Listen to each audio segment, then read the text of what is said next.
Le Journal de la Ville, le premier magazine de l'information provinciale.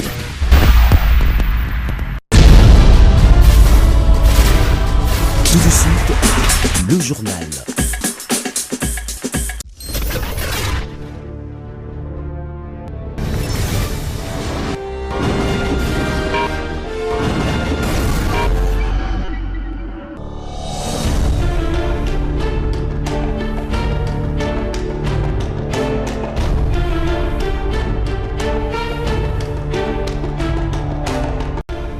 Bienvenue à cette nouvelle édition du Journal de la Ville, mesdames et messieurs. Voici le sommaire. La motion de défiance contre le vice-premier ministre, ministre de l'Intérieur, Sécurité, Décentralisation et Affaires coutumières, Jacquemain Chabani, inscrit à l'ordre du jour.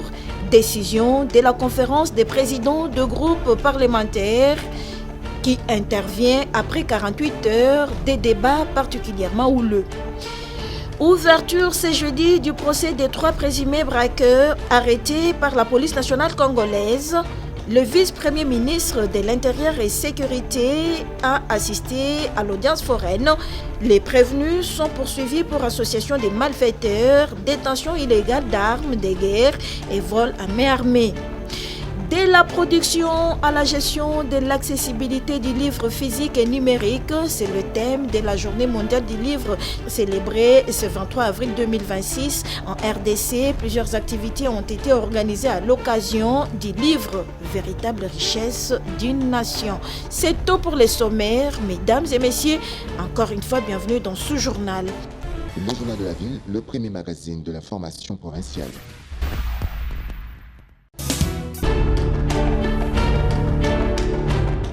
Confirmer la motion de défiance visant le vice-premier ministre de l'Intérieur, Jacquemain Chabani, sera examinée ce lundi 27 avril 2026. Initié le 13 avril par les députés Ladi Yangoti Kala, élu de Kisangani dans la province de la Chopo et membre de l'Union sacrée de la Nation, la motion impute au vice-premier ministre une gestion jugée défaillante de la sécurité sur l'ensemble du territoire national, en particulier à Kinshasa.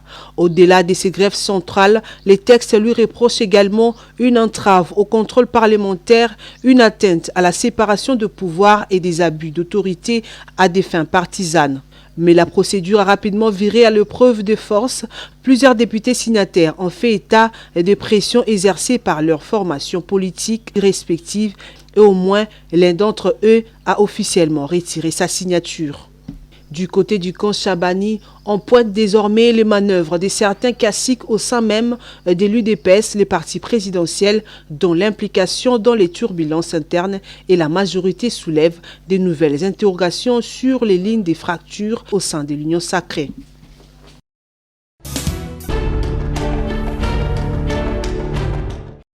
Faut-il changer ou réviser la constitution de la République démocratique du Congo, oui ou non?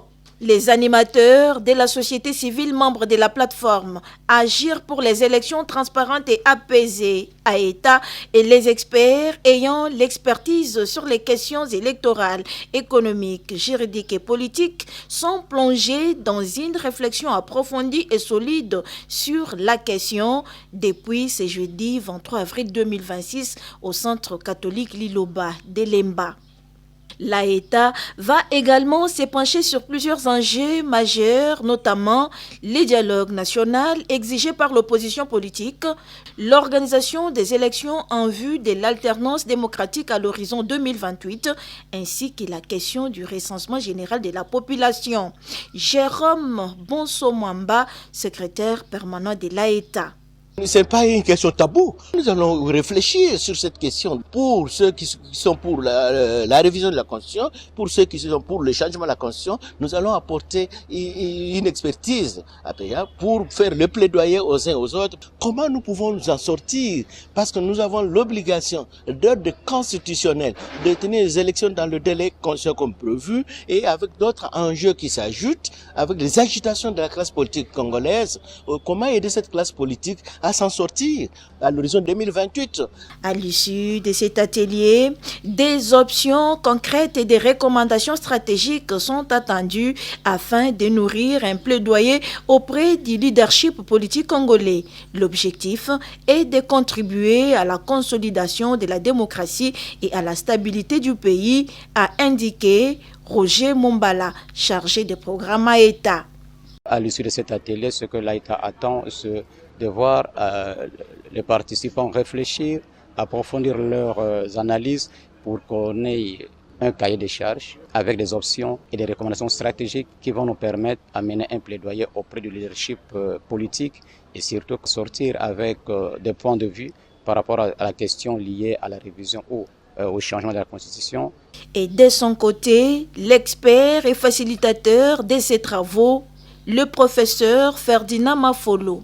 C'est des matières de réflexion qui vont permettre d'ameubler le travail que fait l'État sur le terrain dans le cadre des élections. Également, ça va permettre à l'État de peaufiner un plan d'action à réaliser dans les 3 ans qui suivent. Mais également, il ne sera pas exclu la Constitution. Il convient de noter que cette première journée était consacrée à l'analyse des enjeux et des défis actuels, suivis des échanges interactifs entre les participants.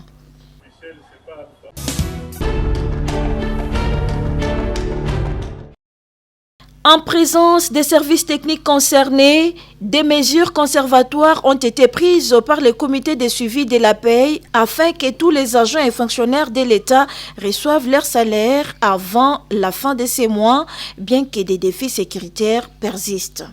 Le comité de suivi des paies CSP a rappelé aux banques commerciales et autres opérateurs de paie la nécessité de respecter le calendrier de paie du mois d'avril et de corriger les anomalies entraînant des retards. Dans le cadre de la feuille de route du comité de suivi de la paie, une équipe sera déployée sur le terrain afin d'évaluer le processus de paie, de veiller au traitement des différentes réclamations enregistrées régulièrement et d'y apporter des solutions.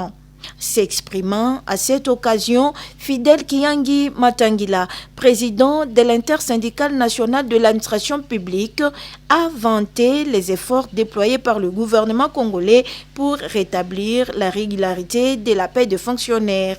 Il a également rendu hommage à la patience des agents et fonctionnaires de l'État face au retard accumulé ces derniers mois. Nous avons suivi l'ODG sur la paie des agents et fonctionnaires de l'État. Nous, le gouvernement nous a demandé de remercier les agents publics de l'État pour la compréhension qu'ils ont manifestée pour le paiement tardif de leur salaire, soit 1 mois après les échéances. Donc le gouvernement nous a demandé de remercier en son nom les agents et fonctionnaires parce qu'ils ont été compréhensifs. Ils n'ont pas cédé à la pression. Et le gouvernement nous a rassuré que fini les dépassements des délais à partir du mois d'avril. C'est-à-dire, la paie du mois d'avril commence aujourd'hui, le 22. Nous disons au gouvernement merci pour les efforts consentis afin que nous puissions retrouver la régularité de la paie. Mais nous pensons que cette situation va perdurer dans le temps. Et cette réunion, c'est la bienvenue, parce que ça nous permet à avoir toutes les informations à communiquer aux agents. Le gouvernement congolais, par les biais du ministre des Finances, a par ailleurs réaffirmé sa détermination à maintenir la stabilité financière du pays malgré les contextes difficiles et à soutenir par des actes concrets les forces engagées dans la défense de la souveraineté nationale.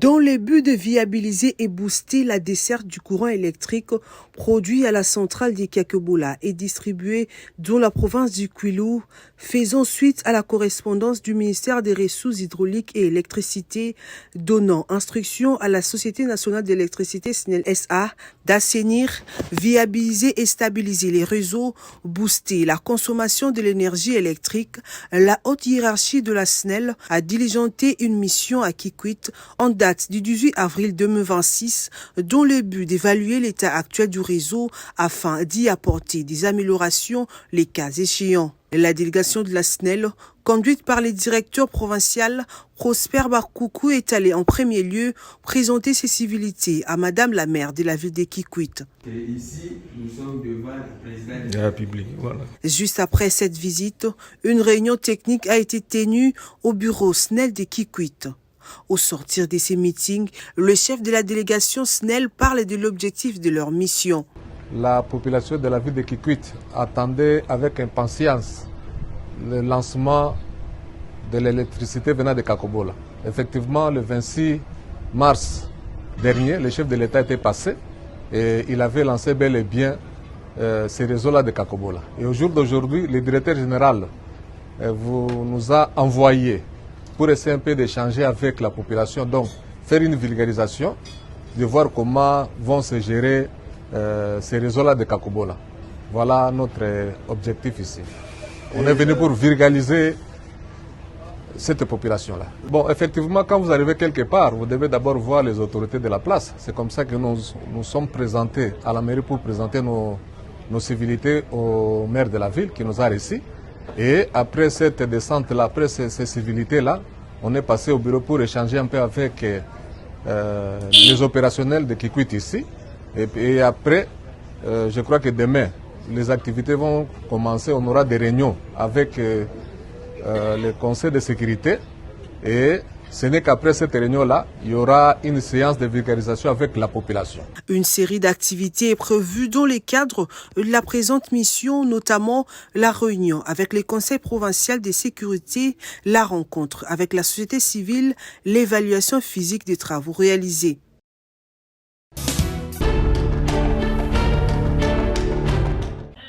Clôture solennelle ce mercredi 22 avril 2026 de la campagne de la semaine culturelle lancée le 18 avril dernier sous le patronage moral du ministère de la Culture, des Arts et du Patrimoine. L'initiative, portée par le Conseil national de la culture CNC, en collaboration avec le Bureau d'action et d'éveil culturel à l'éducation BAC et les CEPROLA. Durant plusieurs jours, cette campagne a permis des échanges enrichissants entre artistes, écrivains, plasticiens, comédiens et photographes d'une part et élèves ainsi qu'étudiants congolais d'autre part.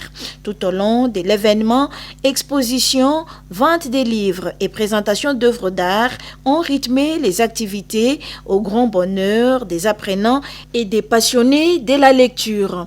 Parmi les exposants des œuvres ayant marqué cette édition figurent notamment la plasticienne Pelinda Pendeza, le patriarche, l'honorable sénateur Jonas Mukamba Kadiatanzemba, l'honorable sénateur et professeur Modeste Batilukebo, ainsi que Katende Kachimbika, pour ne citer que cela. L'événement a également été ponctué par des moments de poésie avec des textes déclamés par les élèves et étudiants. Aimons la lecture. Forçons-nous d'aimer à lire. Car derrière chaque livre se cache une idée. Très satisfaits, plusieurs participants affirment avoir transformé leur vie grâce à la lecture et expriment leur volonté de transmettre cette passion à la nouvelle génération. J'ai été en contact avec le théâtre à partir de 3e primaire et le théâtre m'a tout donné.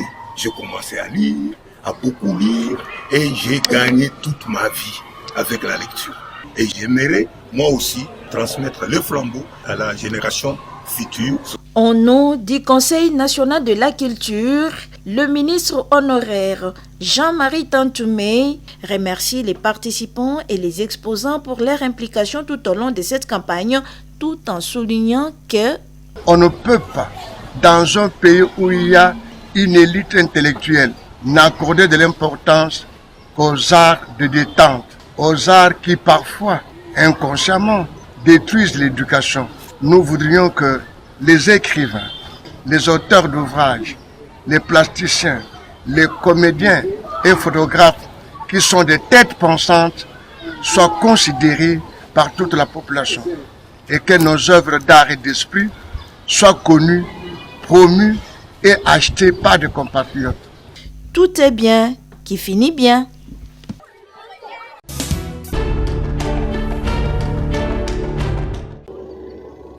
Le village Langalanga est un village situé au groupement Ngouma, dans la commune de Maluku.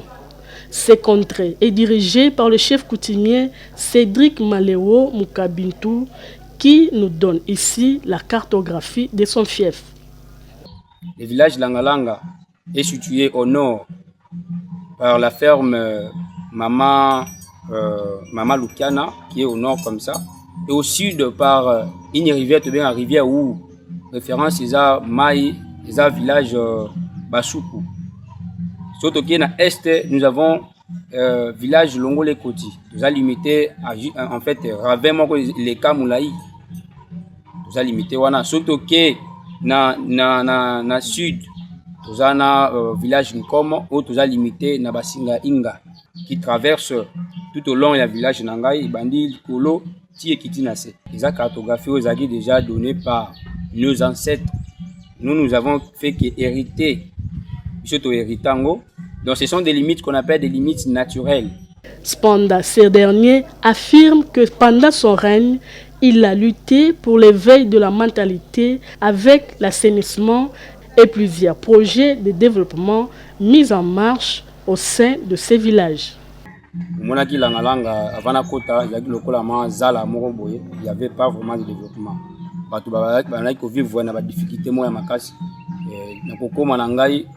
Abundaki vi ke tozala moyen ya kokokate lukaki o tozalaki nango pona koyeba kosepelisa bana mboka to activaki système ya salongo lelo romona na Langalanga mobimba propriété koti chaque samedi bato bakomi éveillé parce que avant ya kobongisa mboka faut ko éveiller d'abord la mentalité des personnes nde ekokota sikoyo na misala et puis toujours ça là en sorte que tout mais un peu quoi approcher courant na kata ya Langalanga grâce à fort na biso personnel nous avons eu ya ko même un peu lumière na kata mboka. D'autres projets sont en cours toujours luka comment tout ça ba énergie renouvelable pour permettre à ce que le village ait comme la lumière.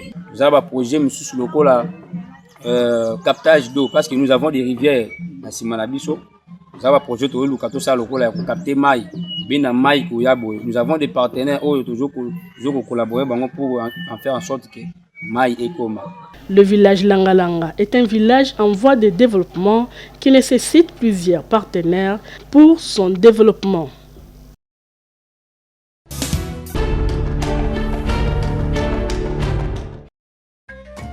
Monsieur Ngalouf, Monsieur le DG, la réhabilitation de nos bureaux doit s'effectuer très vite. Et je pense que nous pouvons éviter la lenteur. Mon ami Boukar a une entreprise très expérimentée pour ce genre de projet. Monsieur le DG, est-ce qu'il ne serait pas judicieux de lancer un appel d'offres pour garantir la transparence et l'équité dans le traitement des candidats? Ngalouf, DG, je sais que c'est ça la procédure. Mais le temps est précieux. Nous ne pouvons pas nous permettre de le gâcher. Tiens. Il y a quelque chose pour toi.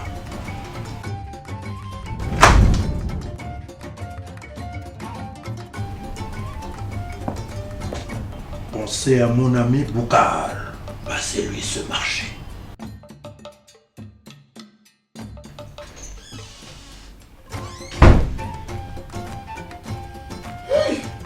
Bando Kwayaye, que faire? Prendre cette enveloppe signifie compromettre mes valeurs. Et si je refuse, je risque de perdre mon emploi. Mais si j'accepte, j'ai trahi le principe d'égalité de traitement des dossiers. Il faut toujours rapporter les fonds.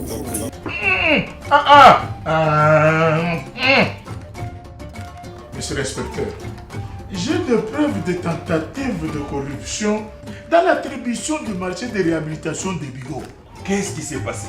Le DG Bodo m'a proposé de faire passer le marché à son ami, sans appel d'offres, et m'a proposé cette enveloppe. Et je détiens des échanges écrits en sa provenance, ainsi qu'un audio qui pourrait servir de preuve. Audio. Monsieur Nalfa, merci pour votre courage. Nous allons enquêter sur cette affaire. Il est essentiel que chacun respecte les lois pour garantir la transparence dans l'attribution des marchés publics. Kadi!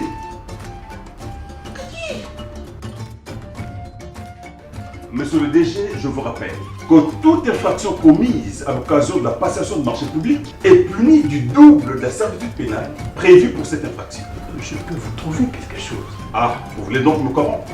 Attention à ce que vous dites, ça risque d'aggraver votre situation. Votre dossier est fixé au tribunal et vous allez répondre de vos actes. Monsieur l'agent, amenez-les. J'ai un problème de santé. Comme toujours. Chaque agent de l'État a le pouvoir et l'obligation de dire non à la corruption afin de garantir une administration transparente et équitable pour tous. RNP.